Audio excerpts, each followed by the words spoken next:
Casini, ibu kandung anggota DPR fraksi Partai Golkar Bambang Hermanto, ditemukan tewas dengan tangan dan kaki terikat serta mulut tertutup lakban di rumahnya, Desa Sukra, Indramayu, Jawa Barat. Jenazah korban lalu diotopsi di Rumah Sakit Bayangkara, Losarang. Polisi pun langsung bergerak cepat memburu pelaku yang saat itu diyakini adalah asisten rumah tangga korban berinisial T. Polisi memburu T, warga Sukamandi, Subang. T ditemukan polisi di Balai Endah, Kabupaten Bandung. Hingga kini, polisi masih menggali keterangan dari T mengenai pembunuhan tersebut. Dan dari hasil pemeriksaan saksi dan olah TKP, kami simpulkan bahwa terduga tersangka adalah atas nama inisial T. Jadi T ini adalah yang berprofesi sebagai orang yang disuruh bersih-bersih di dalam rumah korban. Dan selanjutnya kami melakukan penyelidikan terhadap keberadaan saudara T, dan akhirnya kurang dari 24 jam, tepatnya pada hari Jumat pada pukul 11.00, kami berhasil mengamankan tersangka atas nama inisial T, dan ini tim gabungan dari Direktorat Reskrim Polda Jawa Barat dan juga Satreskrim Polres Indramayu. Dan dari hasil interogasi kepada saudara T mengakui perbuatannya, dan sampai saat ini kita masih mendalami motifnya. Selain menangkap pelaku, polisi juga mengamankan sejumlah barang bukti pembunuhan. Casini, 62 tahun, ditemukan tewas pada Kamis malam oleh salah satu anaknya. T yang merupakan ART laki-laki di rumah korban bertugas untuk bersih-bersih. Dari kesaksian 6 orang dan olah tempat kejadian perkara, polisi langsung mencurigai T. Dari Indramayu, Jawa Barat, Opih Riharjo, TV One mengabarkan. Pemirsa, ibu kandung anggota DPR fraksi Partai Golkar Bambang Hermanto diduga dibunuh oleh asisten rumah tangganya sendiri. Dan untuk mengetahui informasi selengkapnya kita sudah terhubung dengan Bambang Hermanto, anggota DPR fraksi Partai Golkar yang merupakan anak korban. Assalamualaikum warahmatullahi wabarakatuh. Selamat siang Mas Bambang. Pertama-tama kami mau ucapkan turut berduka cita atas wafatnya Ibunda. Mungkin boleh sedikit berbagi cerita di sini Mas Bambang, awal mula ketika almarhumah ditemukan, kronologinya seperti apa Mas? Ya, jadi memang pada waktu itu sih saya kan lagi ada kunjungan kerja ke luar kota ya, di Semarang. Nah, saya dihubungi malam, dikabarkan kalau ibu meninggal kan gitu.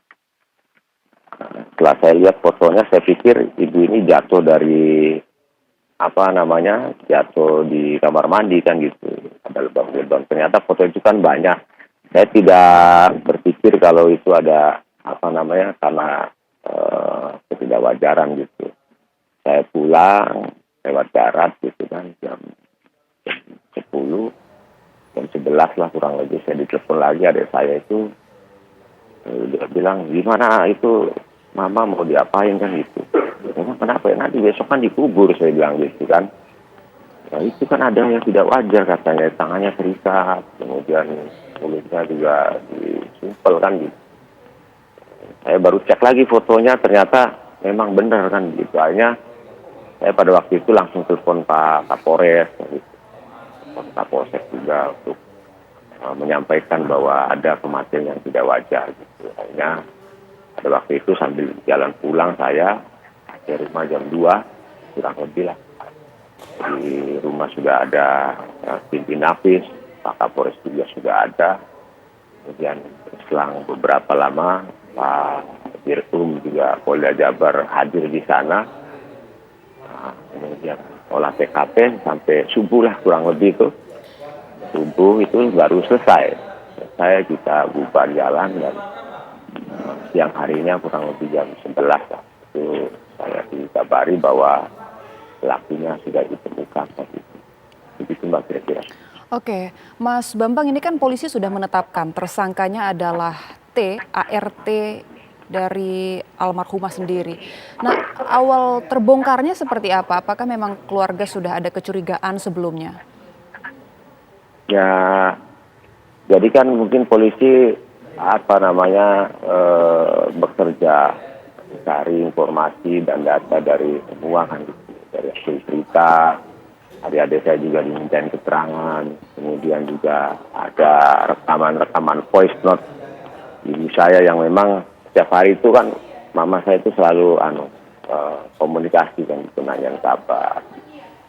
Kemudian ya semua anak-anak juga ditanyain kalau malam belum tidur dia telepon, kadang-kadang dia telepon jam-jam yang memang kita tidak duga, jam 12 gitu.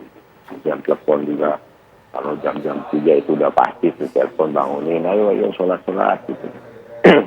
Jadi mungkin dari hasil percakapan itu polisi mungkin barangkali